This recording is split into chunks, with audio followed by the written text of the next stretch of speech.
Welcome to the Mike Litton Experience Podcast.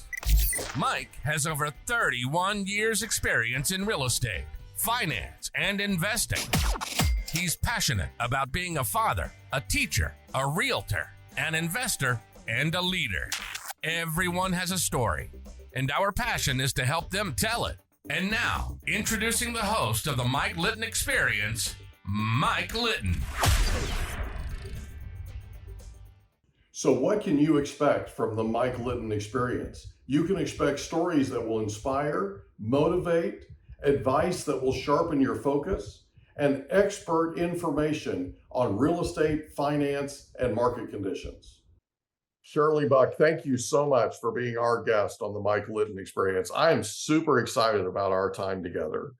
And like we said before we hit record, everybody has a story, and our passion is to help them tell it. We know that you're going to tell us your life story today, and our listeners are going to connect with you somehow, and it's going to inspire and motivate them to go do things that they've been putting off, and that's what we're all about. So thanks again for being here. Thank you for having me. I was really looking forward to this.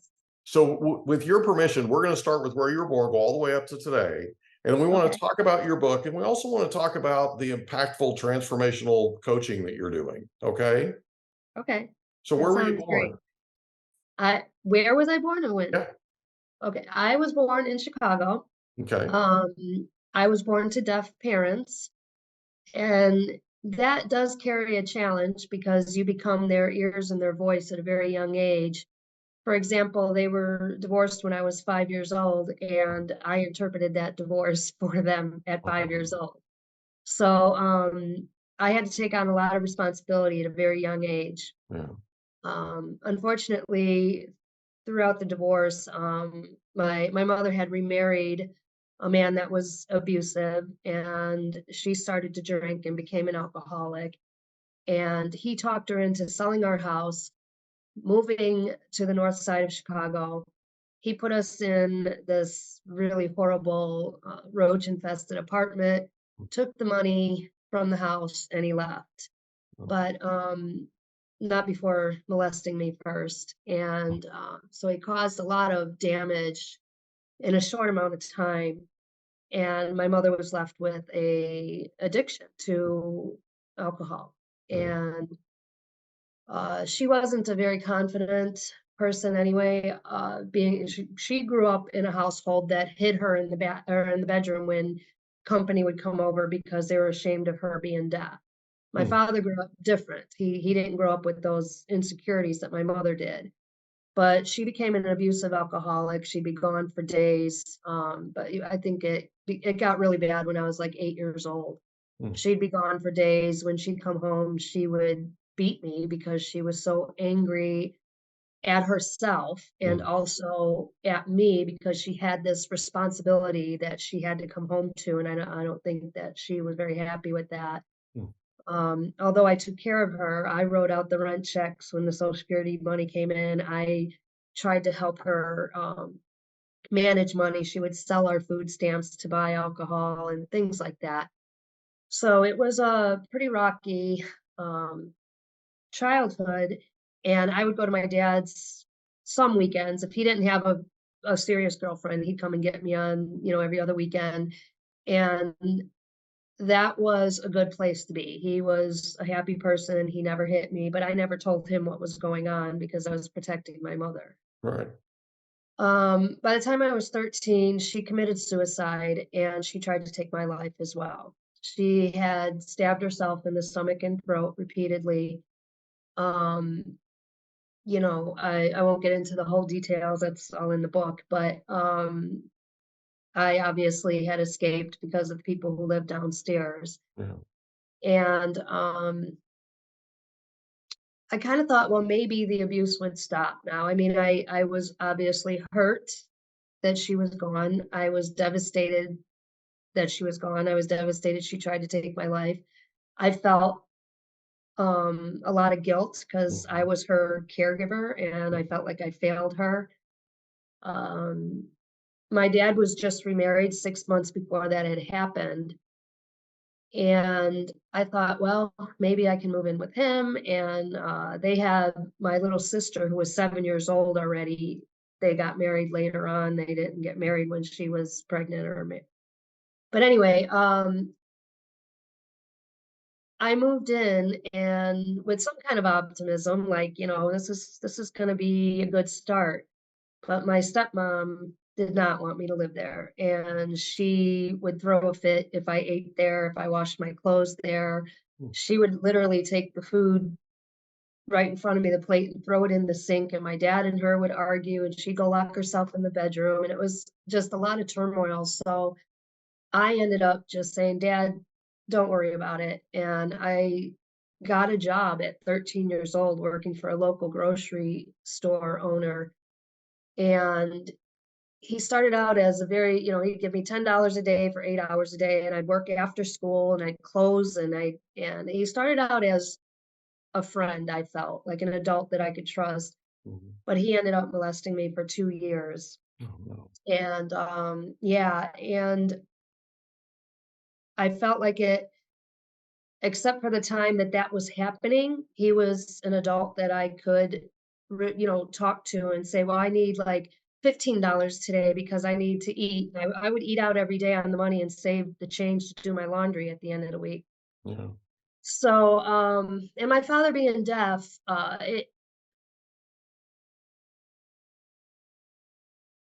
maybe the generation's different now, but that generation, your children took care of you. You didn't Yeah. really take care of your children. And he just saw that I was, he wasn't giving me money to go to school. I was hitchhiking to go to school when high school started, and, all this stuff. And he wasn't a bad father. He just maybe didn't know how to be a good father. Yeah. And he was trying to keep the peace between, his wife and just keep the home life, peaceful. And I was someone who got out of the way. So Yeah. I started drinking, I started partying, I started, just I was never home. So my little sister sometimes would leave food for me outside of our door, outside of our bedroom window and things like that. She was trying to help out. Yeah. And I met someone when I was 15 who was 25, who told me he loved me, he was going to take care of me, and uh I believed him.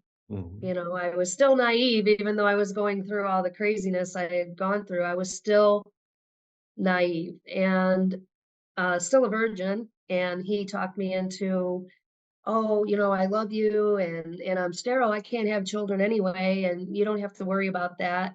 4 months later, I was pregnant, Oh my and gosh.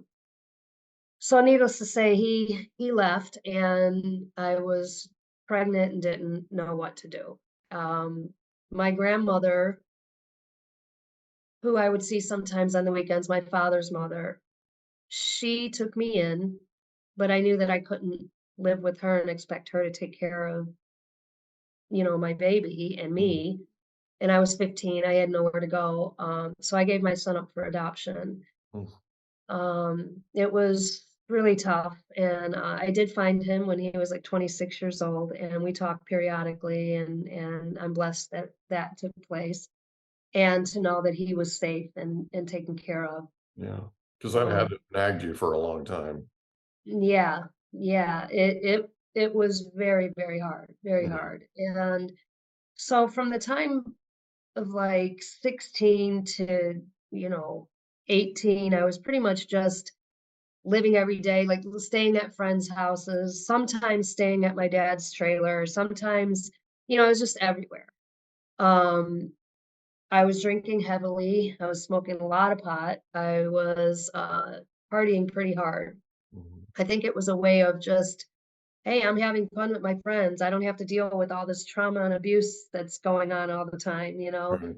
And of course, my dating habits were terrible. I dated guys that weren't very good to me, and, pretty much took advantage of me. And, but it was normal to me. I didn't feel like I was being mistreated because that was my life. Right.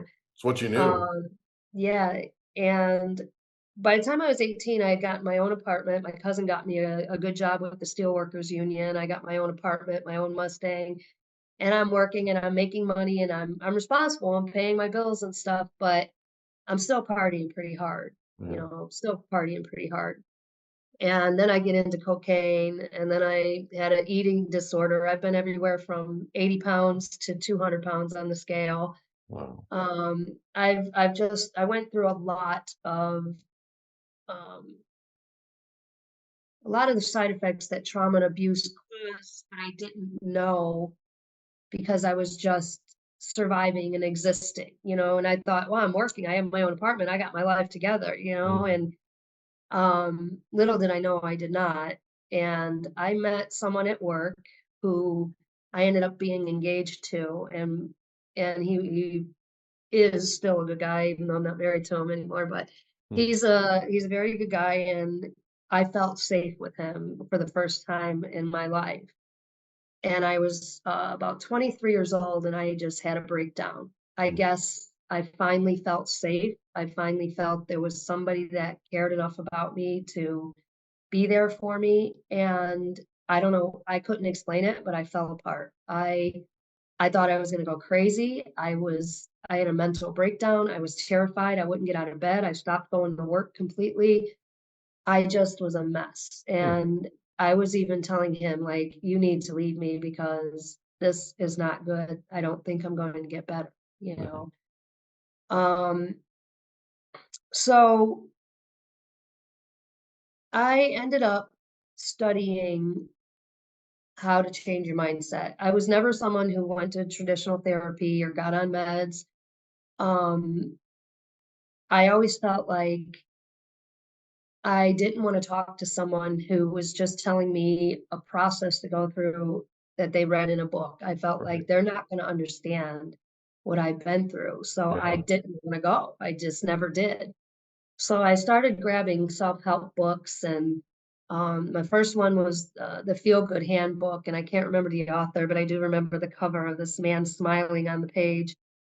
It was the first time I started realizing that what I was going through is normal, Mm. and I wasn't alone. That there were a lot of people suffering from mental illness, and I started going, okay, all right. Well, a lot of people experience this. I'm not alone. Now, how do I get out of it? Right. And I just I started with simple, a simple process. Norman Vincent Peale, I think, wrote The Power of Positive Thinking. Mhm. And I was like, okay, well, I just have to try to think more positive. Mhm. And the more I got into positive thinking, the more I noticed evidence of my life changing and opportunities coming. And I'm like, wait, this is real. Mhm. And over the years, 25 years plus, I've been studying, and it's led to like manifestation and laws of attraction.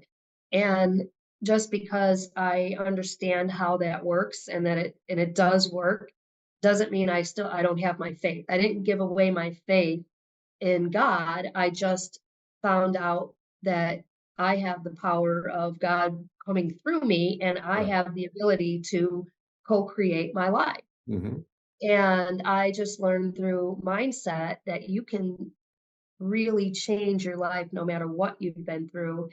And um, not to knock therapy for everybody, but I do feel that a lot of therapy they focus on the problem, Mhm. and they keep talking to you about the abuse, about the problem, why you're feeling this way, why you're, and I feel like it's better to take your mind off of focusing on the pain and the abuse and the past. You know, it's redirecting your thoughts to letting that go. It's Yeah. okay to let it go. It doesn't have to be your identity. It doesn't have to take your power away. And you don't have to focus on it in order to get better. You don't have to Right. find out all the whys. You just need to change your mindset. Start viewing things differently and thinking differently, and you can change your life. And so, Oh, the difference between control and giving up control, right? You yeah, you yeah, take the control back, and all of a sudden you feel this power, and right, all of a sudden it builds confidence, and now you're at a place where, once you have that confidence, you feel like you can take just about anything on instead of feeling like you've been a punching dummy all this time, right? Exactly. Just receiving blows. Now you're in a place where you get to feel like no matter what life throws at you, you can handle it. Right. If you look at it Right. the right way and you take control of the situation, you can handle it, right? And the Yes. Yeah. situation is here. I think one of the most powerful things for me was learning to take ownership. Yeah. Like the bad things that were happening to me, the partners I was picking and all this, it it was I had to say, this is my fault. Right. You know, yes, I've been through this abuse and stuff, but I cannot blame these people. I had to take ownership for what was going on in my life Yeah. because you can say, oh, this person's a jerk, this person, yeah, but they can't be a jerk to you unless you let them be a jerk to you, right? Right. So, um, so you have to take ownership, and I created a 90-day course, and it has weekly lessons with daily activities that start you in the right directions to once you're doing it for 90 days, you were like, oh wow, and the lessons are things like, taking ownership, self-love, being childish is super important. You gotta, especially when you didn't have a childhood, you gotta learn to play. You gotta learn to have fun and enjoy life and not go through life in autopilot. Get up, go to work, come home, eat dinner, watch TV. And that's one of the most dangerous lives to live is when you're on autopilot because now your thoughts are controlling you. Life is happening to you instead of you creating your life. Yeah. And So, it's, I think, and if you don't mind, I'd like to throw something in there.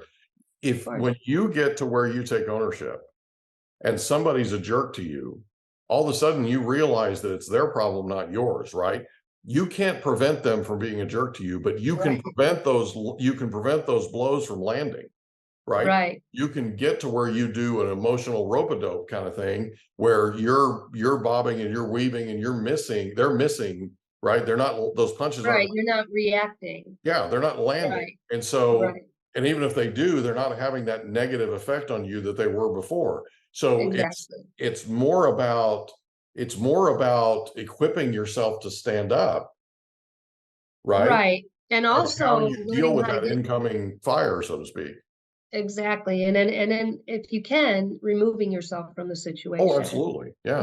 bringing starting to build your community of positive, happy Yeah. people that treat you the way you deserve to be treated. Yeah. But learning that you do deserve to be treated good is part of the plan too, because a lot of people don't feel like they deserve more than what they're being, how they're being treated, especially if they've been through trauma and abuse for a long time. It's a Mm. huge part of the battle, right? Because Right. there's this good and evil going on. And the tough part is this is all you've ever known. And all you've ever been told is that you're not good enough. All you've ever been told are all these negative things, all that's right. And so the negative stuff's easier to believe. Right. It's that simple, right? And you've been told it all your life. And so you get to a place to where it's just, you think it's fact. Right. It's not, but you think it is, and you feel Right. like it is, right? And you have to get through this, and that's gotta be the toughest part is getting through that process of identifying that, you know what, if you take ownership and if you look at this the right way, if you look at this the way that really you should look at it, all of a sudden it changes things. Like, Yeah. you know, years ago, I owned a real estate office for 18 years and I had hundreds of people working with me.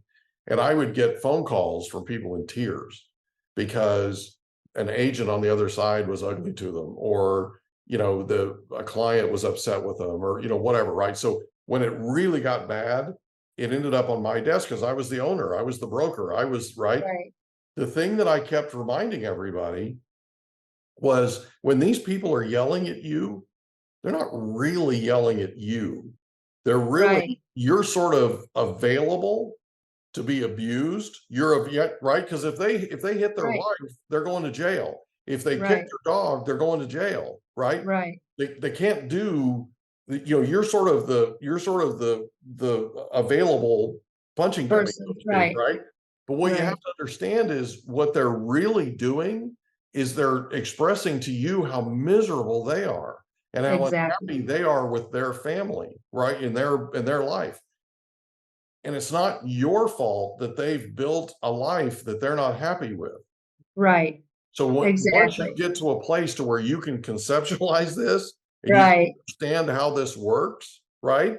All of a sudden, dealing with that incoming fire changes. Absolutely. The Absolutely. punches don't land as hard, and they don't, Yeah, it's right? and that's part of changing your mindset, Yeah. looking at something differently. Absolutely. Well, it's an Absolutely. education, and it's tools, right? But not tools that are readily available. I mean, the kind Right. of thing that you're teaching people is the kind of stuff we need to be teaching kids in school. Absolutely. I say that all the time, all the time. Um, I I taught that to my children and now my grandchildren. Yeah. I see my daughter doing this, teaching it to her children. It's pretty amazing.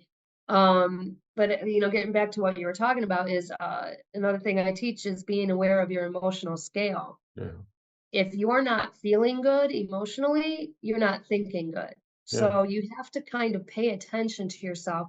And that's another thing, not going through life on autopilot. Like, how do I feel? Do I feel happy? Do I feel good? If not, my thoughts aren't in the right place. Now, what can I do to change my mindset? Yeah. There's times I go back to my course and just do it all over again because I'm like, I know these steps work. So I'm going to do the work and, I'm going to go back to the basics and get myself back into a place that I like being. Well, it's like armor, right? You build this armor up and you build up this skill set, and it has to get refreshed from time to time, right? You got to polish the armor.